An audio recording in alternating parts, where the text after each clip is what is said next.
Hello dear student. देखो आज मैं आपको मैट्रिक्स जो मैंने आपको पढ़ा रखी तो उसी को मैं थोड़ा सा एक्सटेंड कर रहा हूँ क्वेश्चन के थ्रू, और मैं उस चीज़ को समझा रहा हूँ। जरा ध्यान से देखना, जिन बच्चों को लास्ट लेक्चर समझ में नहीं आया तो इसको बहुत ध्यान से देखना, ये क्लियर हो जाएगा। इससे आपको इक्विलिब्रियम फॉर्म में कन्वर्ट करना आ जाएगा, रैंक निकालना आ जाएगा, पिवोट एलिमेंट काउंट करना आ जाएगा एक ही क्वेश्चन से। ओके, चेक करो इसको। क्वेश्चन लिखा हुआ है मैंने, convert the matrix into the equilibrium form and find the rank okay and pivot element. Clear, तीनों चीज़ें पूछी है, इक्विलिब्रियम फॉर्म में कन्वर्ट करना है, रैंक निकालनी है, पिवोट एलिमेंट भी काउंट करके दिखाने हैं। ओके, अब जरा चेक करना। ये स्टार्ट करने से पहले मैं आपको एक चीज़ सिखाता हूँ, बताता हूँ, इसको ध्यान रखना। अगर कोई भी मैट्रिक्स है ओके, उसमें अगर हम एलिमेंट्री ऑपरेशन यूज़ करते हैं ओके, एलिमेंट्री ऑपरेशन का मतलब होता है कि किसी भी रो को इंटरचेंज कर देना, पहली रो की जगह दूसरी रो को लिख देना, दूसरी की जगह पहली रो को लिख देना, किसी कॉलम को इंटरचेंज कर देना, या फिर किसी भी रो में किसी चीज़ का किसी कांस्टेंट का मल्टीप्लाई कर देना, किसी भी रो में किसी कांस्टेंट से डिवाइड कर देना, या किसी कॉलम को किसी कांस्टेंट से मल्टीप्लाई कर देना या डिवाइड कर देना, यही सब एलिमेंट्री ऑपरेशंस कहलाते हैं। ओके, मैं किसी भी रो को दूसरी रो से माइनस कर दूं ओके, इससे कोई इफेक्ट नहीं पड़ता, इससे मैट्रिक्स की रैंक के ऊपर कोई भी इफेक्ट नहीं पड़ता है। यानी elementary transformation does not effect the rank of the matrix. Clear हुआ? यानी आप किसी भी रो कॉलम को इंटरचेंज कर सकते हैं। ओके, आपके पास ये एक मैट्रिक्स दी है, ये 3/4 की एक मैट्रिक्स है, इसमें 3 रो आ रही हैं, 4 कॉलम आ रहे हैं। अगर कोई भी मैट्रिक्स अगर आपकी रेक्टेंगुलर फॉर्म में है तो रेक्टेंगुलर फॉर्म में होगी तो ये डिफरेंट होंगे। अगर ये डिफरेंट है तो इनमें से ये देख लेते हैं कि मिनिमम क्या चीज़ है। मिनिमम जो चीज़ होती है उससे ज़्यादा रैंक नहीं हो सकती है। अगर ये 3 मिनिमम है तो इसका मतलब मैं रैंक आपकी 3 से ज़्यादा नहीं हो सकती है। अगर यहाँ 2 होता, 3/2 की होती तो इसकी रैंक 2 से ज़्यादा नहीं हो सकती थी। क्लियर हुआ चीज़? मैक्सिमम रैंक जो इनमें मिनिमम होगा रो या कॉलम में उसके बराबर हो सकती है मैक्सिमम रैंक। इसलिए उससे कम हो सकती है लेकिन उससे ज़्यादा नहीं हो सकती। मैं कहूँ इस मैट्रिक्स की रैंक 4 होगी, नहीं, देख के कह सकता हूँ क्योंकि इसमें मिनिमम 3 है, इसका मतलब इसकी मैक्सिमम रैंक 3 हो सकती है, 3 से कम 2 हो सकती है, 1 हो सकती है, लेकिन 4 नहीं हो सकती है। ये ध्यान रखना, ऑब्जेक्टिव में मिल जाते हैं, कॉम्पिटिशन्स वगैरह में चीज़ों को थोड़ा सा ध्यान से देखना, वहाँ पर बहुत यूज़फुल होगा ये कॉन्सेप्ट। अब मैं क्या कर रहा हूँ, मैं यहाँ एक एलिमेंट्री ट्रांसफॉर्मेशन यूज़ कर रहा हूँ। मैं यहाँ C1 और C2 को इंटरचेंज कर रहा हूँ। C1 और C2 को इंटरचेंज करने से क्या फ़ायदा होगा कि अगर मैं C1 और C2 को इंटरचेंज, ये C1, ये C2, ये C3, ये C4 कॉलम है, C1 means first column, C2 means second column, तो फर्स्ट और सेकंड कॉलम को मैं इंटरचेंज कर दूँ, C1 की जगह C2, C2 की जगह C1। अगर ये ऑपरेशन में यूज़ करता हूँ तो उसकी रैंक के ऊपर कोई भी इफेक्ट नहीं होगा, क्योंकि मैंने बताया कि एलिमेंट्री ऑपरेशन से उसकी रैंक के ऊपर कोई इफेक्ट नहीं होता है। ओके, यहाँ मैंने C1 C2 को इंटरचेंज कर दिया। ये क्यों किया उसका रीज़न बता रहा हूँ। अगर यहाँ एलिमेंट आप चेक करें, जब मैं प्रिंसिपल डायगोनल की बात करूँ, यही तो प्रिंसिपल डायगोनल हुआ, मुझे इसके नीचे के एलिमेंट 0 करने हैं। क्लियर, यही तो मैंने प्रोसेस सिखाया था। अगर इस प्रिंसिपल डायगोनल के नीचे के एलिमेंट्स मुझे 0 करने हैं तो पहले स्टेप में ये वाले एलिमेंट 0 किए जाते हैं जो फर्स्ट कॉलम में आते हैं। सेकंड स्टेप में ये एलिमेंट 0 करूँगा जो ये सेकंड कॉलम में। तो जब मैं इन 2 एलिमेंटों को 0 करूँगा तो मैं हेल्प लूँगा फर्स्ट रो की, और जब मैं इस एलिमेंट को 0 करूँगा then we use second row. Okay, first column के एलिमेंटों को 0 करने के लिए फर्स्ट रो की हेल्प लेते हैं, सेकेंड कॉलम के एलिमेंट को 0 करने के लिए आप सेकेंड रो की हेल्प लेते हैं। ध्यान रखना इसको। ओके, तो जब मैं इस 4 को 0 करूँगा, इस 4 की हेल्प लूँगा, तो ये थोड़ा कैलकुलेशन वाइज थोड़ा सा बड़ा हो जाएगा। ये तो ईजी है, कोई दिक्कत नहीं, लेकिन बड़ी लेके चलूँगा तो वहाँ पर कुछ न्यूमेरिकली बड़ी हो सकती है कैलकुलेशन। तो कोशिश ये करते हैं कि यहाँ पर ये एलिमेंट 1 हो जाए। अगर ये एलिमेंट 1 हो जाता है तो उससे कैलकुलेशन इसके नीचे के एलिमेंट 0 करना आसान रहता है, क्योंकि 1 के साथ कैलकुलेशन बहुत ईजी गोइंग हो जाती है। वही मैंने किया है, C1 और C2 को इंटरचेंज कर दिया, तो ये हमारे पास मैट्रिक्स आ गई। इसका प्रिंसिपल डायगोनल ही हो गया। क्लियर हुआ? अब इस प्रिंसिपल डायगोनल के नीचे के एलिमेंट्स में 0 करूँगा। सबसे पहले मैं इन 2 एलिमेंटों को 0 करूँगा पहले स्टेप में। जब ये स्टेप कंप्लीट हो जाएगा उसके बाद में इस एलिमेंट को 0 करूँगा, जो ये एलिमेंट आएगा इस एलिमेंट के नीचे। ओके, तो पहले मैं जब इन 2 एलिमेंटों को 0 करूँगा उसमें पहले मैं 3 को 0 करता हूँ। अगर मैं इस 3 को 0 करना है और मुझे हेल्प लेनी है R1 फर्स्ट रो की, इसके जस्ट ऊपर एलिमेंट है, इससे मतलब होता है मीनिंग, बाकी तो सब में जो भी आएगा उसको वैसे ही कैलकुलेट करके लिखना है। 3 को 0 करना है, 1 की हेल्प लेनी है। तो एक चीज़ और ध्यान रखना, जिस एलिमेंट को 0 करना होता है उसमें किसी भी चीज़ का मल्टीप्लिकेशन या डिवीज़न नहीं करते हैं। क्लियर? और जिसकी हेल्प ले रहे हैं आप उसी में उस एलिमेंट का मल्टीप्लिकेशन या डिवीज़न करके उस एलिमेंट को उतना ही बना लो जिसे 0 करना था वो एलिमेंट है। तो यहाँ पर 3 को 0 करना है, 1 की हेल्प लेनी, तो 1 को मुझे 3 बनाना होगा। तो 1 3 कैसे हो सकता है, इसमें 3 का मल्टीप्लाई कर दो। तो मैंने यहाँ एक ऑपरेशन यूज किया है, ये किस में करें, R2 को ही तो 0 करने के लिए करें, ये R2 है हमारे पास। तो R2 में एक ऑपरेशन यूज कर लूँ, R2 माइनस का 3R1। 3R1 क्यों किया, क्योंकि मुझे 1 को 3 बनाना था और दोनों का साइन सेम है तो उनको माइनस कर दिया। ये जीरो हो जाएगा। अब इसके नीचे एलिमेंट है -1, -1 को जीरो करना है, इसकी हेल्प लेंगे आप इसी एलिमेंट की। ये -1 है, ये +1 है, तो मैं क्या करूँ, सिंपली इनको जोड़ दूँ। वही मैंने यहाँ किया, R3 मैंने ऑपरेशन किया, R3 प्लस का R1। अब देखो मैं यहाँ करके दिखा रहा हूँ क्या चीज़ की है। फर्स्ट रो में कोई चेंज नहीं है, एज इट। सेकेंड रो में मैंने क्या किया है, सेकेंड रो से मैंने माइनस किया 3 टाइम्स फर्स्ट रो। इस रो में 3 का मल्टीप्लाई करते आइए ओरली, और इससे माइनस करते जाइए। इसमें 3 का मल्टीप्लाई करेंगे 3, ये 3 - 3 0। इसमें 3 का मल्टीप्लाई करेंगे 8 3 जा 24, 4 - 24 -20। इसमें 3 का मल्टीप्लाई करेंगे 3 3 जा 9, 2 - 9 -7। इसमें 3 का मल्टीप्लाई करेंगे 18, 2 - 18 -16। क्लियर। नेक्स्ट, अब इस एलिमेंट को मुझे जीरो करना है, इसके लिए मैंने क्या ऑपरेशन यूज किया, R3 प्लस R2। R3 और R2 को आप R3 plus R1 sorry, R3 और R1 को ऐड कीजिए। -1 + 1 0, -8 + 8 0, -3 + 3 0, 4 + 6 दोनों को ऐड कर रहे हैं, 4 + 6 10। क्लियर हुआ। प्रिंसिपल डायगोनल के ऊपर अगर मैंने डॉटेड लाइन खींची है तो इसके नीचे का ये एलिमेंट तो अपने आप जीरो हो गया, इसे जीरो करने की जरूरत ही नहीं पड़ी। अगर ये एलिमेंट अपने आप जीरो हो रहा है तो यहाँ पर ये स्टेपिंग ओवर। क्लियर। अगर एलिमेंट यहाँ पर ये नॉन जीरो एलिमेंट होता कोई, ओके, मैंने तो इसे जीरो किया था, ये तो अपने आप जीरो हो गया, तो फिर इस एलिमेंट को मैं जीरो करता इस एलिमेंट की हेल्प लेके। क्लियर। और जिस एलिमेंट को जीरो करना है उसमें कोई चेंज नहीं करते हैं, जिसकी हेल्प ले रहे हैं उसमें ऐसे कांस्टेंट का मल्टीप्लाई कर दो या डिवीजन कर दो जिससे वो एलिमेंट वही बन जाए जितने एलिमेंट को, जिस एलिमेंट को आपको जीरो करना है उसके बराबर। अगर सेम साइन है तो दोनों को सेपरेट कर दो, अगर अपोजिट साइन है दोनों को ऐड कर दो। तो ये कंप्लीट हो गया। अब मैं यहाँ पर चेक करूँ, मैंने बताया था कल आपको रैंक का concept, number of non zero row rank कहलाता है। अगर मैं यहाँ नॉन जीरो रो चेक करूँ, ये हमारे पास रो नॉन जीरो ही, जीरो रो उसे कहते हैं जिसके सारे एलिमेंट जीरो। क्या इस रो के एलिमेंट जीरो है? नहीं। क्या इस रो के सारे एलिमेंट जीरो है? नहीं। क्या इस रो के सारे एलिमेंट जीरो है? नहीं, क्योंकि एलिमेंट मिला है तो नॉन जीरो रो कितनी होगी? 3। तो rank of this matrix is equal to 3। Clear हुआ चीज़, वही लिख दिया मैंने, rank of A is equal to 3। पहली चीज़ क्लियर होगी। अगर मुझे केवल रैंक पूछता तो मैंने यहाँ तक क्वेश्चन कर लिया, क्वेश्चन ओवर, खत्म हो गया। लेकिन ये पूछा था क्या ये इक्विवेलेंट फॉर्म है, तो इक्विवेलेंट फॉर्म के लिए मैं ये चेक करूँगा 2 कंडीशन जो मैंने आपको डिस्कस की थी इक्विवेलेंट फॉर्म के लिए। इक्विवेलेंट फॉर्म के लिए क्या होना चाहिए कि अगर मैट्रिक्स में, जब भी मैं ऑपरेशन कर लेता हूँ इस मैट्रिक्स को चेक करेंगे, इस मैट्रिक्स में अगर कोई जीरो रो आती है तो वो बॉटम ऑफ द मैट्रिक्स होनी चाहिए। तो यहाँ पर कोई भी रो जीरो नहीं है, इसका मतलब है कि बॉटम का मतलब ही नहीं, अगर जीरो रो होती तो मैं चेक करता वो सबसे कहाँ होनी चाहिए थी, सबसे नीचे। पहली कंडीशन, ये तो करने की यहाँ जरूरत है नहीं क्योंकि कोई भी रो जीरो नहीं है। सेकेंड कंडीशन ये देखते हैं कि जो नॉन जीरो लीडिंग एलिमेंट होता है प्रत्येक रो का, वो पहले वाली रो के नॉन जीरो लीडिंग एलिमेंट का जो एलिमेंट होता है उसके कंपेयर में राइट में होता है नेक्स्ट वाली रो में। अगर ऐसा लिखा हुआ है तो उस फॉर्म को हम कह देते हैं इक्विवेलेंट फॉर्म। मैं आज चेक करता हूँ, इसमें जीरो रो तो है नहीं, पहला कंडीशन चेक करने की कोई जरूरत ही नहीं है। सेकंड चेक करते हैं non zero leading element, check कीजिए हर रो में। अगर मैं पहली रो में नॉन जीरो लीडिंग एलिमेंट की बात कर रहा हूँ तो 1 हुआ। नॉन जीरो लीडिंग मीन्स हर रो में वो एलिमेंट जो सबसे पहले नॉन जीरो है, मतलब जीरो नहीं है, तो इसमें ये जीरो एलिमेंट नहीं है।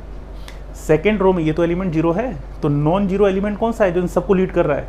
-20, सबसे पहले वाला। इस रो में सबसे पहले नॉन जीरो एलिमेंट कहाँ आया? ये मैंने उनके ऊपर सर्कल लगा दिया, these are called non zero leading element, यही नॉन जीरो लीडिंग एलिमेंट है। अब पहली वाली रो का नॉन जीरो लीडिंग एलिमेंट ही हुआ, अगली वाली रो का, नेक्स्ट रो का non zero leading element as compare to first right है, पहले के कंपेयर में कुछ राइट में लिखा है, ओके। इस रो के नॉन जीरो लीडिंग एलिमेंट के कंपेयर में अगली वाली रो का जो नॉन जीरो लीडिंग एलिमेंट है वो राइट में है इसके। क्लियर है? It means it is in equivalent form. ये मैट्रिक्स हमारी किस फॉर्म में है? इक्विवेलेंट फॉर्म में। अगर ऐसा नहीं होता तो कन्वर्ट करने की कोशिश करते हैं, कन्वर्ट करते हैं इस मैट्रिक्स को इसी फॉर्म में लाने के लिए। क्लियर हो गई चीज़? तो इक्विवेलेंट फॉर्म में मैट्रिक्स हो गई। अगर मैं पिवोट एलिमेंट की बात कर रहा हूँ तो जो एलिमेंट्स मैंने सर्कल किए हैं non zero leading element, these are called pivot element. तो अगर मैं पिवोट एलिमेंट की बात कर रहा हूँ तो इट इज़ इक्वल टू 1, ये नॉन जीरो लीडिंग एलिमेंट था, -20 and 10, these are called pivot element. मैंने कल एक तरीका और सिखाया था रैंक का, पिवोट एलिमेंटों की जो संख्या होती है, number of pivot element is known as rank of the matrix. It means pivot element is equal to 1 -20 and 10 3, it means rank of the matrix is equal to 3। Clear हो गया चीज़? अब तो समझ में आ गया ये चीज़। बहुत अच्छा क्वेश्चन है, थोड़ा सा मैंने इसको मैक्सिमम कंटेंट्स को समराइज करने की कोशिश की है। अब मैं आपको एक क्वेश्चन और सिखा रहा हूँ।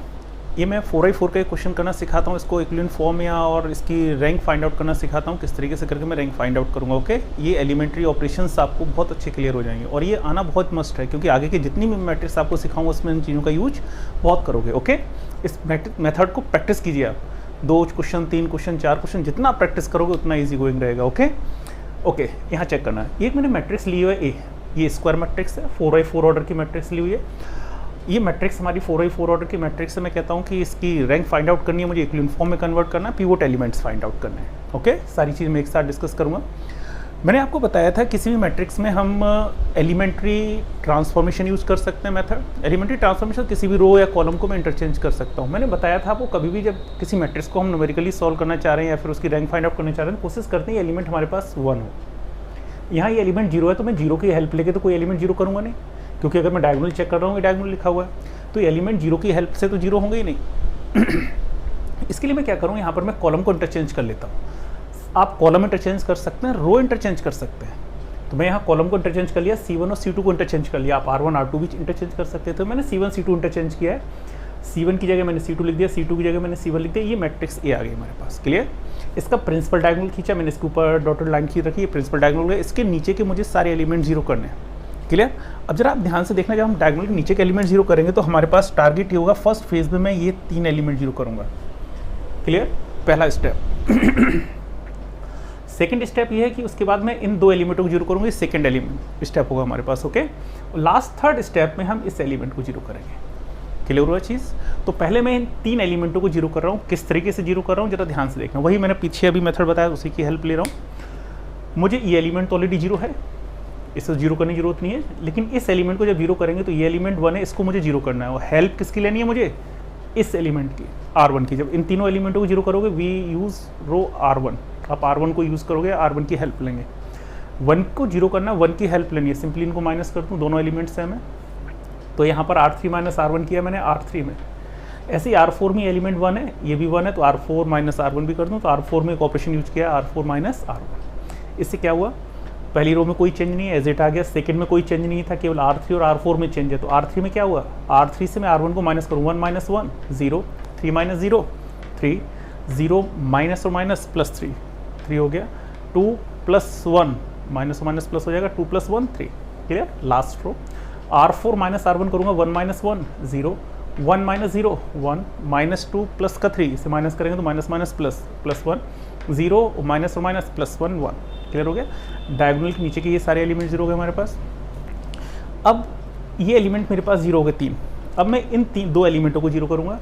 इन 2 एलिमेंटों को 0 करने के लिए मैं क्या यूज़ करूँगा, R2, यानी इस एलिमेंट की हेल्प लेंगे, जो भी एलिमेंट यहाँ हो। तो मैंने आपको बताया था कि जिस एलिमेंट को 0 करना होता है उसमें किसी भी चीज़ का मल्टीप्लिकेशन या डिवीज़न नहीं होता है। जिसकी हेल्प ले रहे हैं, सारे मल्टीप्लिकेशन डिवीज़न उसी में करेंगे। मुझे 3 को 0 करना है, 1 की हेल्प लेनी है, तो 1 को 3 बनाओ। 1 को 3 बनाने के लिए इसमें किसका मल्टीप्लाई करना पड़ेगा मुझे, 3 का।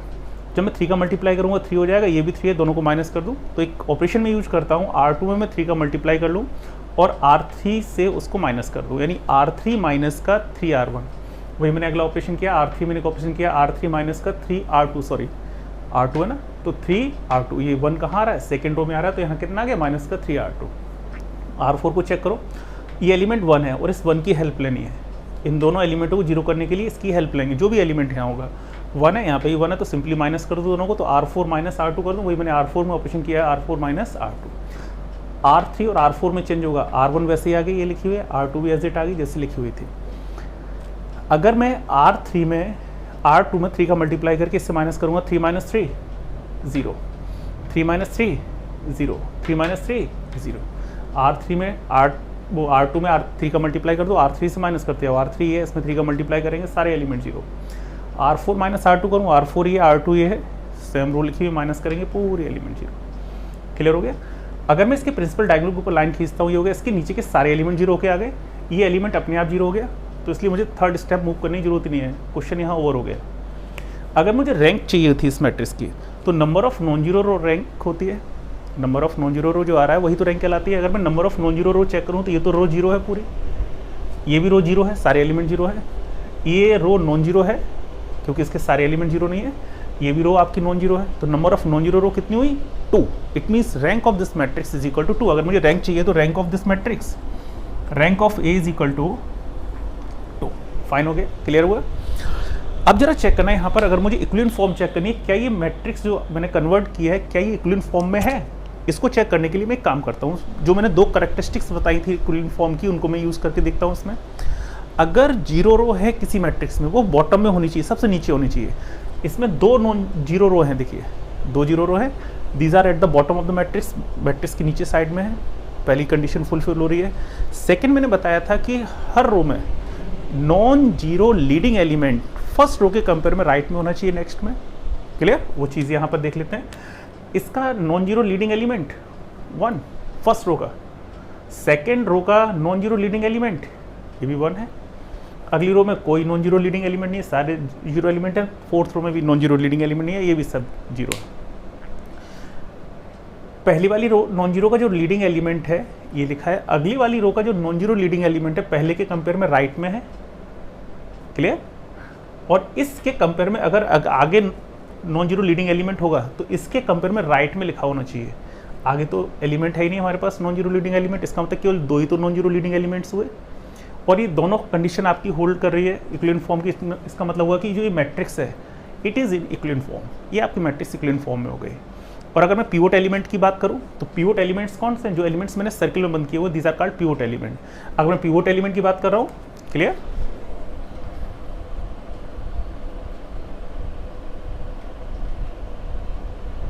पिवोट एलिमेंट्स क्या क्या हुए 1 and 1। क्लियर, ये 2 पिवोट एलिमेंट्स हुए। जितने पिवोट्स एलिमेंट होते हैं उनकी संख्या को ही तो हम रैंक कहते हैं। It means rank of the matrix it is equal to 2। Clear, rank तो यहीं क्लियर हो गई थी जब मैंने यहाँ पर नॉन जीरो रो काउंट किया था। लेकिन अगर पिवोट एलिमेंट के थ्रू अगर कहीं पूछता है तो आप इस तरीके से करके इसको देख सकते हैं। अगर इक्विवेलेंट फॉर्म में कन्वर्ट करना है तो आप कर सकते हैं। क्लियर होगा, ये कॉन्सेप्ट सभी स्टूडेंट को बहुत ही प्रॉपर आना चाहिए। ये जो मैंने आपको तरीका सिखाया हुआ है 3x3 4x4 की, आप एक क्वेश्चन को 2-3 जो मैंने मेथड आपको डिस्कस कर रखे हैं सभी से करके चेक कीजिए और चेक करके देखिए और उस चीज़ को एनालिसिस कीजिए। कोई दिक्कत आती है तो मुझे आप पूछिए। ओके, एक चीज़ मैं आपको और कहना चाहता हूँ कि जब भी आप पढ़ते हैं ना, ये ऑनलाइन पढ़ाई जो कर रहे हैं आप मोबाइल से चेक करना पड़ रहा है, वीडियो वगैरह देखने पड़ रहे हैं, तो इसके लिए सबसे अच्छा मैं तरीका बताता हूँ। कोई वीडियो है आप एक बार देखिए पहले, फिर उसको थोड़ा थोड़ा करके उसको बार बार उसको देखिए, 2 बार 3 बार 4 बार। जब आप सब वीडियो को देखते हैं, कोई चीज़ अगर दिक्कत करिए उस वीडियो को देखिए, उसमें जो मैंने समझाया उसको एक एक चीज़ को क्लियर करने की कोशिश कीजिए। जब आप उस वीडियो को 2 या 3-4 बार देखोगे ना, तो वो बहुत बड़ी वीडियो नहीं है, छोटी छोटी वीडियो बना के मैं इसीलिए दे रहा हूँ आपको कि जिससे आप उस चीज़ को रिवाइज और पढ़ाई अच्छी तरीके से कर सकें। कि लेकिन उसमें मैंने कंटेंट्स काफ़ी डाल रखे हैं जो वीडियो है, तो उसको आप 2-3 बार देखिए और उसमें जो भी दिक्कत आ रही है उस चीज़ को आप 2-3 बार देखिए, समझिए। अगर फिर भी नहीं आता है तो फिर आप मुझे पूछिए। ओके, मुझे पूछ सकते हैं और इस प्रोसेस को बहुत अच्छा तैयार कीजिए, क्योंकि इसी से रिलेटेड मैं आगे के जो कॉन्सेप्ट सिखाऊंगा सभी जगह आप इस चीज़ को एलिमेंट्री ट्रांसफॉर्मेशन आपको यूज करना पड़ेगा।